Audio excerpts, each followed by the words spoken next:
NIS student जो कि अप्रैल 2024 में पेपर दे चुके हैं वो वेट कर रहे, इगरली वेट कर रहे अपने रिजल्ट का। क्यों? उनको किसी कॉलेज में एडमिशन के लिए जाना है, जेई की एंट्रेंस के थ्रू, जो भी काउंसलिंग में जाना है। बहुत सारे एडमिशन, बहुत सारे स्टूडेंट की क्वेश्चंस आ रहे हैं, मेरे को कॉलेज में एडमिशन लेना है, मेरे को नर्सिंग कॉलेज में एडमिशन लेना, पैरामेडिकल में लेना है। ऑब्वियसली वो वेट कर रहे होंगे रिजल्ट का। जब रिजल्ट हाथ में होगा जब भी वो कुछ कर पाएंगे, इसके अलावा कोई गुंजाइश नहीं है।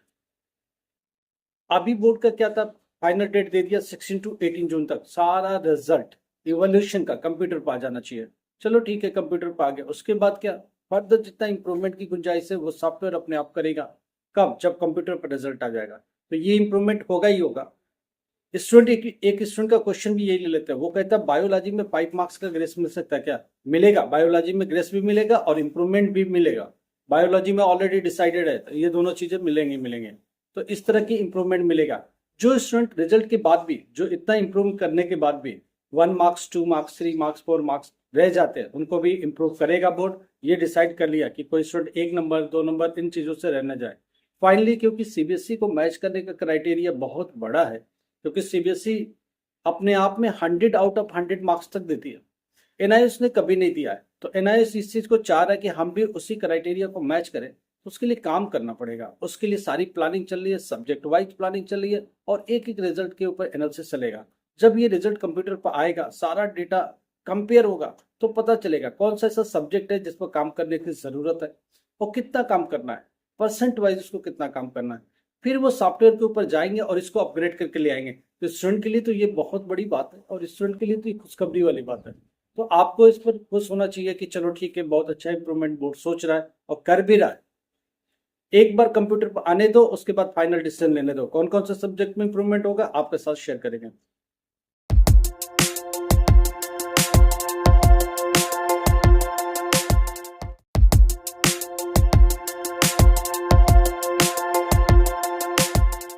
नमस्कार, आदाब, सत श्री अकाल। My self Amar sir, education at the rate Amar sir. आपको पता, हम लोग बात करते हैं एनआईएस के बारे में, इंप्रूवमेंट के बारे में, एनआईएस के एडमिशन के तरीके, रिजल्ट के तरीके, बोर्ड की काम करने के तरीके के ऊपर हम लोग बहुत सारी बात करते हैं। मान लो इंप्रूवमेंट करना है तो कैसे करेगा बोर्ड, जरा समझने की कोशिश करते हैं। बोर्ड एक बार सारा रिजल्ट कंप्यूटर के ऊपर लेके आएगा 16 टू 18 जून तक, राइट। उसके बाद उसको दिखेगा, एक पूरा ओवरऑल डेटा दिखेगा कि इस सब्जेक्ट में इंप्रूवमेंट की और गुंजाइश है। सब कुछ करने के बाद, ग्रेस मार्क्स लगाने के बाद, क्या ये बच्चा पास हो रहा है, नहीं हो रहा है, किस वजह से नहीं हो रहा है, इस सब्जेक्ट में 1 मार्क्स की गुंजाइश है, 2 मार्क्स की गुंजाइश है, 3 मार्क्स की गुंजाइश है, राइट। इसी कड़ी में एक स्टूडेंट बायो का पूछता है, क्या मैं 1-2 नंबर से रह गया तो नहीं रह सकते। बोर्ड इसको लेके जा रहा है, और सीबीएसई को मैच करने का मतलब ही है कि मैक्सिमम रिजल्ट तक पहुंचाना है। तो एक 1 मार्क्स, 2 मार्क्स से किसी वजह से प्रॉब्लम हो रही है, तो बोर्ड इसको इंप्रूव करेगा और इसको देने की कोशिश करेगा पास। समझ रहे बात को? एक स्टूडेंट का और क्वेश्चन है, जल्दी ले लेते हैं। पीसीएम में क्या चल रहा है, देखिए, फिजिक्स, केमिस्ट्री, मैथमेटिक्स में। हमने पहले भी बोला, फिजिक्स में, केमिस्ट्री में, बायोलॉजी में अगर 15 क्रॉस कर रहा है तो बोर्ड यहां से इंप्रूव कर लेगा। 15 क्रॉस करते ही बोर्ड लेके जाएगा, मगर एक ही कंडीशन, क्वेश्चन अटेम्प्ट होने चाहिए। अगर क्वेश्चन आपने अटेम्प्ट किए हैं तो मार्क्स आपको मिलेगा। सारा टोटल मिला के एटलीस्ट कहीं ना कहीं 21 पर ले जाके खड़ा करेगा। जरा समझते मार्क्स कितने चाहिए, फिजिक्स, केमिस्ट्री, बायोलॉजी, ज्योग्राफी भी इंक्लूड कर लेते हैं इसमें, होम साइंस में इंक्लूड कर लेते हैं। ये वो सारे सब्जेक्ट है जिसमें प्रैक्टिकल इन्वॉल्व है। 20 मार्क्स का टीएमए है, 20% का टीएमए होता है हमेशा थियरी का, उसके बाद प्रैक्टिकल्स होते हैं। इन दोनों को हटाने के बाद जो पासिंग मार्क्स बनता है सब्जेक्ट का, थियरी का, वो 21 बनता है। 21 के लिए क्राइटेरिया ये है कि 15 आप क्रॉस करो, उसके बाद बोर्ड अपने आप खींच लेगा, खींच के ले जाकर 21 पर खड़ा कर देगा। मगर एक ही कंडीशन है, क्वेश्चन अटेम्प्ट होने चाहिए। देखो, वो सारे स्टूडेंट जो क्वेश्चन को अटेम्प्ट करते हैं, अटेम्प्ट करने की कोशिश करते हैं, अपनी तरफ से पूरी जी जान लगा देते हैं, वो 100% कहीं ना कहीं निकल जाते हैं, राइट। एक स्टूडेंट का क्वेश्चन है कि अरबी में अगर कुछ मार्क्स कम रह जाएगा तो क्या होगा। देखो, लैंग्वेज में बोर्ड बहुत बुलिश है। अगर लैंग्वेज में आपने भर के लिखा हुआ है, ज्यादा से ज्यादा ट्राई किया हुआ, मैक्सिमम क्वेश्चन ट्राई किया हुआ, तो पास हो ही जाओगे, इसमें कोई दो राय नहीं है। एक स्टूडेंट का और भी क्वेश्चन है, क्या रिजल्ट जून में आ सकता है। देखो, बोर्ड कोशिश कर रहा है, बोर्ड पूरी कोशिश कर रहा है कि आपके रिजल्ट को जून एंड में रख लिया जाए, एट एनी हाउ। बट कुछ बोल नहीं सकते, क्योंकि एक बार पूरे डेटा आ जाने दो, 16 टू 18 जून तक आ जाने दो डेटा कंप्यूटर के ऊपर। उसके बाद वो फाइनलाइजेशन की कैटेगरी में जो भी काम है वो सब करते रहेंगे। और कहाँ तक लेके जाते हैं, 24, 25, 26 तक अगर रेडी हो गया तो 1-2 दिन में रिजल्ट देने में बोर्ड को कोई प्रॉब्लम नहीं है। बोर्ड चाह भी रहा कि जून एंड में हम दे दें, मगर किसी के चाहने से नहीं होता है, डिपेंड करता है कि काम कितना हुआ, कितना बैलेंस रह जाता है। अगर बैलेंस मिला तो ऑब्वियसली थोड़ा टाइम लेगा, बोर्ड को काम करने के लिए टाइम चाहिए, तो फर्स्ट वीक आप जुलाई में ही जा पाएगा। अगर उसने काम कर लिया 24-25 तक, तो एंड ऑफ द जून आपको result at any how release कर देगा। कुछ बातें और भी सब्जेक्ट की चल रही है, जैसे एक स्टूडेंट का हिंदी 10th क्लास है। हमने पहले भी बोला हिंदी 10th क्लास 90% का रिजल्ट है, उसमें सोचने की जरूरत क्या है।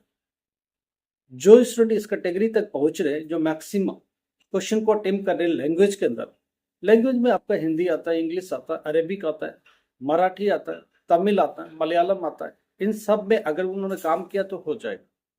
एक स्टूडेंट का और यूएई से क्वेश्चन आ रहा है, सो यूएई गल्फ कंट्री से एक स्टूडेंट का क्वेश्चन है, मेरी कॉपियों की अगर इंप्रूवमेंट में कोई गुंजाइश है तो क्या फॉरेन स्टूडेंट का भी होगा क्या? अरे फॉरेन स्टूडेंट हो चाहे लोकल स्टूडेंट हो, सब स्टूडेंट के लिए बोर्ड समान है। बोर्ड सबको एक तरीके से देखता है। आप यूएई में रहते हो, आप गल्फ कतर में रहते हो, देखो दुनिया भर की कंट्री में एग्जाम इस बोर्ड के थ्रू कराया जा रहा है। सारा कंबाइंड ही एग्जाम होता है, कुछ अलग से नहीं आता है।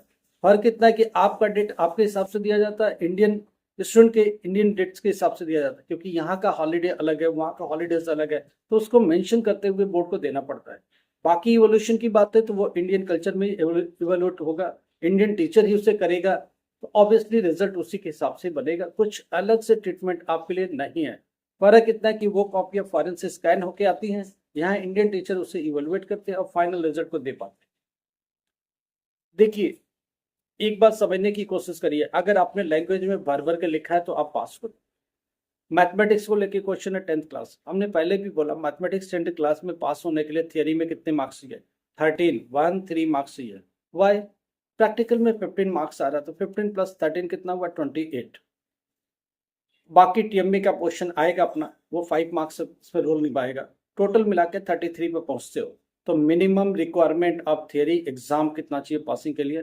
10th क्लास मैथमेटिक्स हो, 10th क्लास साइंस हो, 10th क्लास होम साइंस हो, कितने मार्क्स चाहिए? 13 चाहिए, क्योंकि ये मिनिमम है। प्रैक्टिकल 15 से ऊपर आप जा नहीं सकते, दोनों मिला के 28 आपको जस्टिफाई करना ही पड़ेगा, और कोई रास्ता आपके पास है।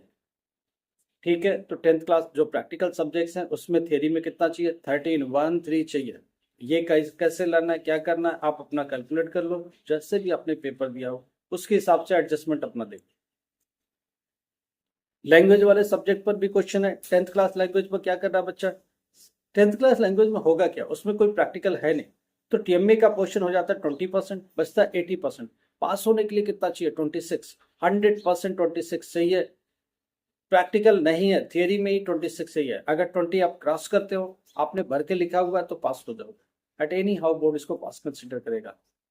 12th क्लास मैथमेटिक्स की बात हो रही है। 12th क्लास मैथमेटिक्स में हमने पहले भी बोला हुआ कि इसमें प्रैक्टिकल नहीं है, तो थियरी के एग्जाम कितने का होगा? 26 मार्क्स ही है। अगर 20 प्लस जा रहे हो और सारे क्वेश्चन में फॉर्मूला लगा रहे हो, उसमें कुछ ना कुछ वैल्यूएशन ऐड कर रहे हो, कुल मिला के कहीं ना कहीं एक आपके लिए विन विन वाली सिचुएशन बनेगी, या आपके लिए बेनिफिशियल हो सकता है। कैसे होगा ये आप अपना कैलकुलेट करो, कितने मार्क्स का किया हुआ, कैसे किया हुआ। सबसे अच्छी खुशखबरी है कि जो बोर्ड नया चेंज करने वाला, वो मैं आपको डिटेल बता दूं। बोर्ड ये करने वाला है कि एक बार कंप्यूटर के ऊपर रिजल्ट आ गया, उसके बाद भी लगा कि इन सब्जेक्ट में हमें कुछ गुंजाइश है, और वो स्पेसिफिक बच्चे जो 1 मार्क्स 2 मार्क्स 3 मार्क्स से रह रहे, ये सब इंप्रूव कर दिए जाएंगे। इंप्रूव करने के तरीके जैसे जैसे ओपन करेगा बोर्ड, हम आपके साथ शेयर करते जाएंगे, क्योंकि ये डेली प्रोसेस है, डेली उस पर काम हो रहा है कि हम इंप्रूव करेंगे इन सब्जेक्ट में। कैसे करने वाले, उसका तरीका क्या होगा? देखो, इवेल्युएटर ने अपना काम कर दिया, डेटा एंट्री ने कंप्यूटर में डेटा एंट्री करना चालू कर दिया। अब इसके बाद जो परसेंटेज वाइज इंप्रूवमेंट वो सिस्टम सॉफ्टवेयर कर लेगा। उसके बाद ईच एंड एवरी स्टूडेंट का 1 मार्क्स 2 मार्क्स इस तरह की जितनी गुंजाइश बनती है वो कैसे करेगा बोर्ड, इसके ऊपर बात चल रही है। एक बार कंप्यूटर के ऊपर आ जाएगा, या इस दौरान जो मीटिंग होती रहेगी हम आपके साथ शेयर करते रहेंगे।